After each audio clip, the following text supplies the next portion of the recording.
RG Kar medical কলেজের প্রাক্তন অধ্যক্ষ সন্দীপ ঘোষেদের বিরুদ্ধে যে অভিযোগ রয়েছে তা অত্যন্ত গুরুতর। মঙ্গলবার একথা জানিয়েছেন কলকাতা হাইকোর্টের বিচারপতি জয়মাল্য বাগচি। বিচারপতির মন্তব্য, এই ধরনের দুর্নীতি প্রশাসনের অভ্যন্তরে সুদূর প্রসারী প্রভাব ফেলে। স্বাস্থ্য ব্যবস্থা ও প্রশাসনকেও তা দূষিত করে তোলে বলেই মনে করছেন তিনি। আরজিকরের আর্থিক দুর্নীতির মামলা সংক্রান্ত নথি তদন্তকারী সংস্থার থেকে পেতে সমস্যা হচ্ছে। এই অভিযোগ নিয়ে হাইকোর্টের দ্বারস্থ হন সন্দীপ এবং অন্যান্য অভিযুক্তরা। মঙ্গলবার সেই মামলা শুনানি হয় বিচারপতি বাগচি এবং বিচারপতি গৌরাঙ্গ কান্তের ডিভিশন বেঞ্চে।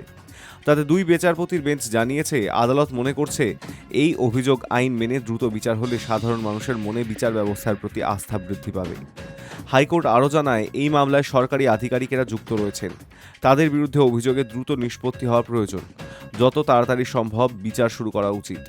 মঙ্গলবার সন্দীপের আইনজীবী আদালতে জানান, 462টি নথির মধ্যে সিবিআই এর থেকে 216টি নথি তারা পেয়েছেন। বিচারপতি বাগচির ডিভিশন বেঞ্চ নির্দেশ দিয়েছে, বুধবারের মধ্যে সিবিআইকে এই সংক্রান্ত বাকি নথি দিতে হবে। নথি পাওয়ার পরে অভিযুক্তরা নিজেদের বক্তব্য নিম্ন আদালতে জানাতে পারবেন। আগামী 18ই ফেব্রুয়ারি এই মামলার পরবর্তী শুনানি। এর আগে বৃহস্পতিবার সন্দীপদের মামলার শুনানি ছিল হাইকোর্টে।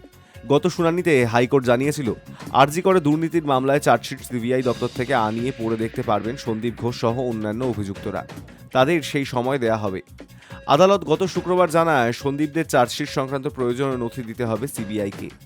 বস্তুত আরজি করে আর্থিক অনিয়মের অভিযোগ প্রকাশ্যে আনেন হাসপাতালের প্রাক্তন অতিরিক্ত সুপার আক্তার আলী। তিনি এই ঘটনায় ইডি এবং সিবিআইকে দিয়ে তদন্ত করাতে চেয়ে কলকাতা হাইকোর্টের দ্বারস্থ হয়েছিলেন।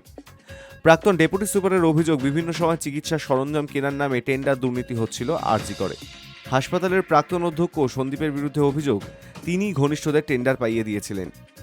আরজি করে আর্থিক দুর্নীতির মামলায় প্রথম গ্রেপ্তার হন সন্দীপ। টানা কয়েকদিন সিবিআই দপ্তরে জিজ্ঞাসাবাদ করার পর তাকে গ্রেপ্তার করা হয়েছিল। পরে এই মামলার সূত্র ধরেই বিপ্লব সিং, আফসার আলী, সুমন হাজরাকেও গ্রেপ্তার করেছিল তদন্তকারীরা। এই মামলায় শেষ গ্রেপ্তার আশিস পান্ডে। প্রত্যেকেই বর্তমানে জেলবন্দী। High news network.